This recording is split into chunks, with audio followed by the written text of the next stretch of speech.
compétitivité rime avec flexibilité. Pouvoir, en temps de crise, réduire les salaires ou le temps de travail.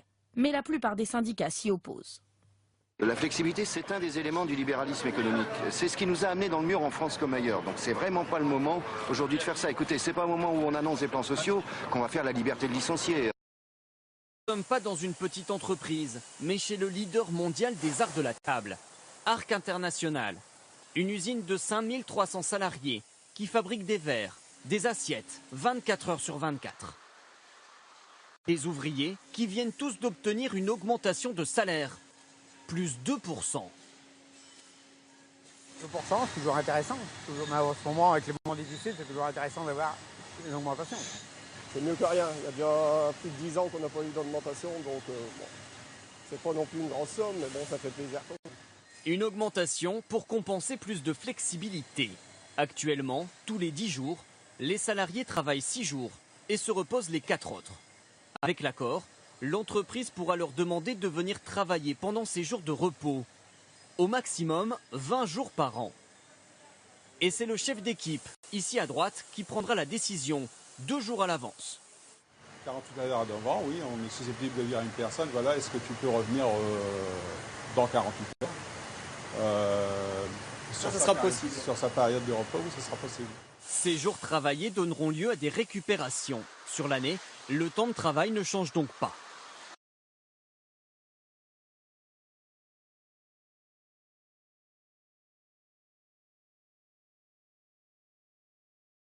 Ces 2 reportages vidéo nous ont permis d'introduire une notion importante, qui est la notion de flexibilité. Une notion dont on parle beaucoup, qui fait souvent l'objet de débats passionnés, mais qui ne doit pas masquer le fait qu'en réalité, il existe différentes formes de flexibilité. C'est pourquoi l'objectif de cette vidéo sera de savoir expliquer ces différentes formes de flexibilité, de savoir expliquer aussi dans quelle mesure chacune de ces formes peut ou pas réduire ce que l'on va appeler la composante structurelle du chômage. Comme d'habitude, un certain nombre de notions seront mobilisées, qu'il s'agisse du programme de terminale ou de première. Tout d'abord, interrogeons-nous, pourquoi la notion de flexibilité est-elle entrée dans les débats publics? Pour répondre à cette question, il convient de regarder comment ont évolué, sur longue période, les taux de chômage et les taux d'emploi de l'économie française. Je vous invite d'ores et déjà à mettre cette vidéo en pause et à me rappeler qu'est-ce qu'un taux de chômage, qu'est-ce qu'un taux d'emploi et quelles sont les conclusions que l'on peut retirer de l'observation de ces 2 graphiques. Qu'on rappelle les formules de calcul d'un taux de chômage et d'un taux d'emploi, et on interprète. Donc pour l'année 2015, 10% de la population active en France était au chômage, ce qui correspond à une progression du taux de chômage de 7,1 points, soit un triplement, plus d'un triplement depuis 1975. En matière de taux d'emploi, on observe en 2015 que 50,5% des personnes en âge d'exercer un emploi avaient effectivement un emploi, ce qui correspond à une diminution du taux d'emploi de 5,8 points depuis 1975, soit une diminution de 10,3%. Donc l'enjeu de la flexibilité sera de réduire le taux de chômage et d'augmenter le taux d'emploi. Pour voir comment concrètement la flexibilité peut permettre d'atteindre ces 2 objectifs, on va développer une vidéo en 8 temps. Tout d'abord, on va rappeler qu'est-ce qu'on entend par flexibilité, puis qu'est-ce qu'on entend par composante structurelle du chômage, puis on abordera chacune des formes de flexibilité en la définissant et en analysant comment est-ce qu'elle peut ou pas réduire cette fameuse composante structurelle du chômage. Donc premier temps, flexibilité et composante structurelle du chômage, de quoi parle-t-on?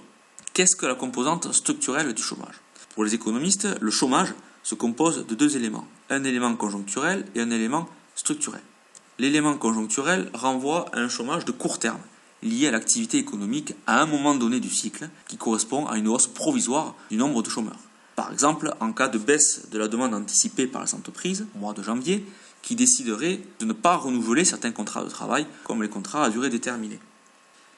La composante structurelle correspond à un chômage de long terme, lié aux difficultés de l'économie en matière, par exemple, d'innovation, de compétitivité ou de qualification. Dans ce cas, le nombre de nouveaux chômeurs est, sur longue période, plus élevé que le nombre de chômeurs retrouvant un emploi. Ça correspondra à des situations telles que les entreprises qui ne veulent pas embaucher certains chômeurs car ils n'ont pas les diplômes ou compétences requises, ou bien lorsque ces mêmes entreprises craignent de ne pas pouvoir licencier le personnel en cas de ralentissement de l'activité. Qu'est-ce que la flexibilité du marché du travail? De manière très générale, on va définir la flexibilité du marché du travail comme la capacité de l'offre de travail, c'est-à-dire les salariés, à s'adapter à la demande de travail, c'est-à-dire les employeurs. On va voir qu'il existe 4 grandes formes de flexibilité. Vous devez être capable d'expliquer chacune de ces formes. Donc je vous invite à mettre cette vidéo en pause et à bien lire la définition de chaque forme de flexibilité. Commençons par aborder le cas de la flexibilité salariale. Pour comprendre cette notion, on va se référer à un marché du travail néoclassique et imaginer la situation d'un choc d'offres positif. Par exemple, en cas d'arrivée sur le marché du travail français de travailleurs d'origine étrangère, ou bien lorsque un grand nombre de jeunes sortent du système universitaire, donc postulent pour occuper un emploi. Ces deux situations correspondent à un choc d'offres positif. Donc graphiquement, on aura un déplacement de la courbe d'offres vers la droite qui permet de définir un nouvel équilibre. Un nouvel équilibre E2, donc il y a davantage de personnes embauchées à condition, c'est ça l'important, que le salaire baisse. On passe de W1 à W2. Donc on voit donc ici que la flexibilité salariale, c'est-à-dire la possibilité pour le salaire de baisser, permet d'intégrer, c'est-à-dire d'embaucher les nouveaux arrivants sur le marché du travail. Alors quels sont les effets de la flexibilité salariale sur la composante structurelle du chômage? Donc déjà on peut s'interroger sur la réalité de cet effet.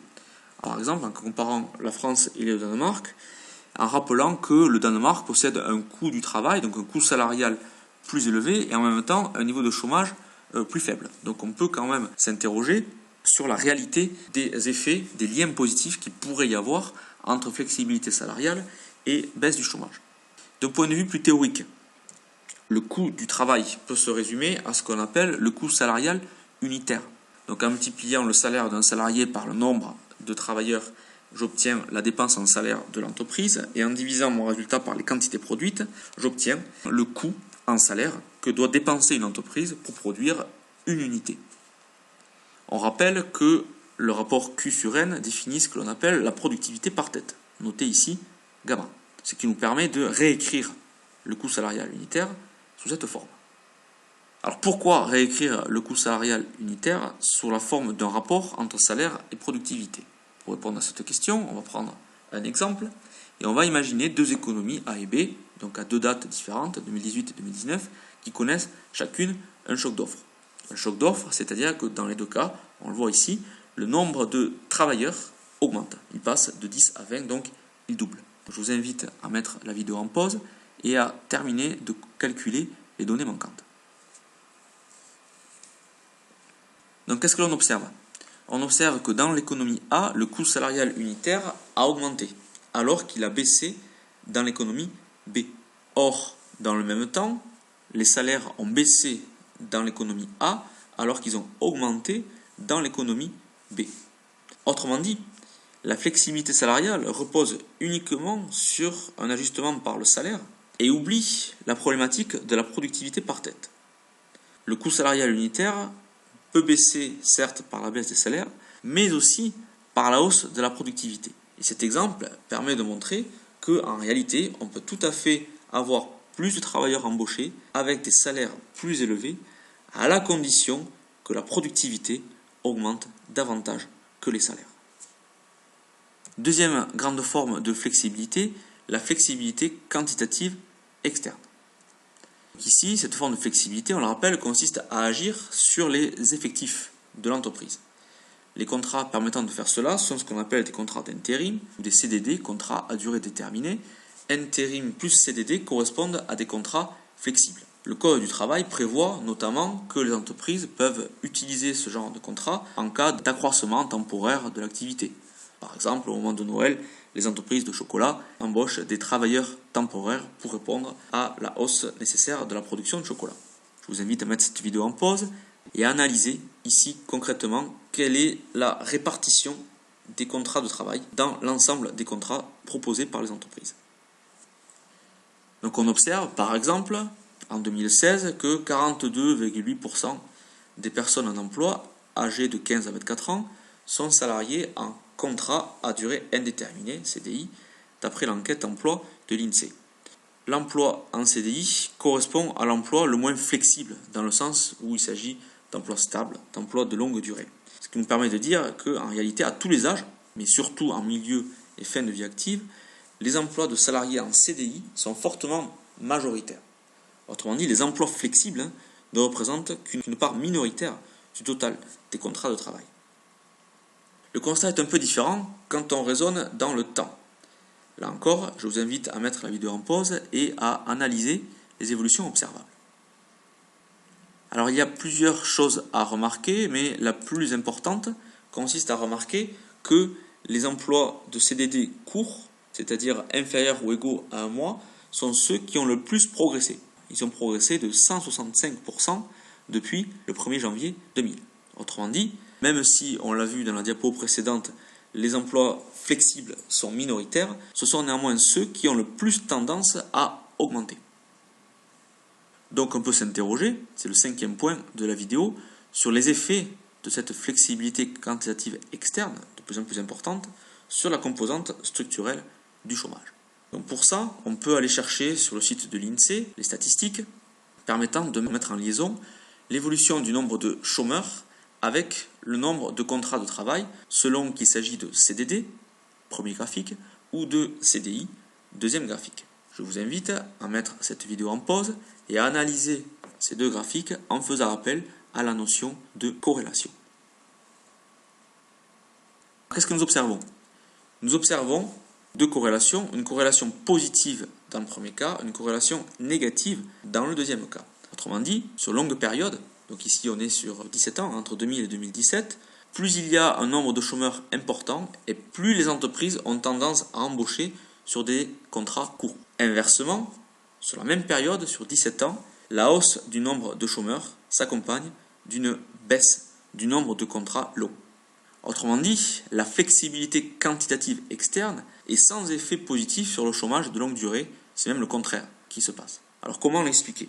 Un élément d'explication peut être retrouvé dans le rapport publié par ces deux économistes, un rapport qu'on avait un petit peu oublié, qu'on a retrouvé à l'époque où Jean Tirole a eu le prix Nobel, c'était en 2014. Que nous dit ce rapport? Il nous dit que l'absence de flexibilité quantitative externe n'est pas forcément un problème si les entreprises anticipent une hausse durable d'activité. Autrement dit, pour lutter contre le chômage, il ne sert à rien de multiplier les contrats courts. En réalité, il conviendrait davantage de faire en sorte qu'il y ait une demande anticipée par les entreprises suffisamment forte et suffisamment durable pour que les entreprises anticipent qu'elles ont intérêt à embaucher des salariés, y compris sur longue période. Autrement dit, les contrats longs, les contrats qui ne sont pas flexibles, ne sont pas un obstacle à l'embauche lorsque la demande anticipée par les entreprises est suffisamment forte. Alors pour bien comprendre ça, imaginons une situation de conjoncture basse où les entreprises anticipent une faible demande. On a ici un taux de chômage de l'ordre de 10% de la population active. Imaginons que la demande anticipée par les entreprises augmente. On passe en conjoncture haute. Les entreprises pensent qu'elles vont davantage produire. Cela va entraîner une diminution du taux de chômage. Donc ici, une baisse de 2 points. On passe de 10% de la population active à 8% de la population active. Mais quand on regarde en quoi consiste cette baisse, on observe que l'essentiel de la baisse du taux de chômage est lié à une baisse de la composante conjoncturelle du chômage. La composante structurelle, ici, ne change pas. Ce qui revient à dire que lorsque les embauches se font sur des contrats courts, seule la composante conjoncturelle du chômage diminue, la composante structurelle, elle, ne diminue pas. Intéressons-nous maintenant à une autre forme de flexibilité qui est la flexibilité quantitative interne. Alors il y aurait plusieurs façons de la mesurer. J'ai choisi ici de regarder comment ont évolué les horaires déclarés par les salariés en distinguant les salariés déclarant un horaire stable, c'est-à-dire identique chaque jour travaillé, et les salariés déclarant un horaire flexible, c'est-à-dire variable d'un jour à l'autre ou d'une semaine à l'autre. Je vous invite à mettre la vidéo en pause et à décrire l'évolution observée. On observe qu'en 2013, date de la dernière enquête menée sur la question, 50,7% des salariés interrogés déclaraient avoir des horaires identiques chaque jour. par rapport à 1984, qui était l'année de la publication de la première enquête sur la question, on voit donc que la proportion de salariés déclarant des horaires identiques chaque jour a tendance à diminuer, qui sont légèrement majoritaires par rapport au total des salariés, mais on voit que la flexibilité des horaires tend à progresser. Est-ce qu'elle progresse de la même façon parmi toutes les catégories de salariés? Manifestement, non. Nous observons que ce sont les cadres et professions intellectuelles supérieures qui ont les horaires les plus flexibles. 69,9% des cadres et professions intellectuelles supérieures déclarent avoir des horaires flexibles contre seulement 39,6% des ouvriers. Est-ce que cette flexibilité quantitative interne, qui tend à progresser, est-ce qu'elle agit sur la composante structurelle du chômage? Pour répondre à cette question, mettons en parallèle l'évolution de cette flexibilité quantitative interne avec celle du taux de chômage par catégorie de travailleurs. Je vous invite à mettre cette vidéo en pause et à apporter un élément de réponse à la question suivante. Est-ce que l'accroissement de la flexibilité quantitative interne diminue la composante structurelle du chômage? Alors qu'est-ce que nous observons? Nous observons que la flexibilité quantitative interne, c'est-à-dire la flexibilité des horaires ici, progresse le plus rapidement parmi les ouvriers et les employés.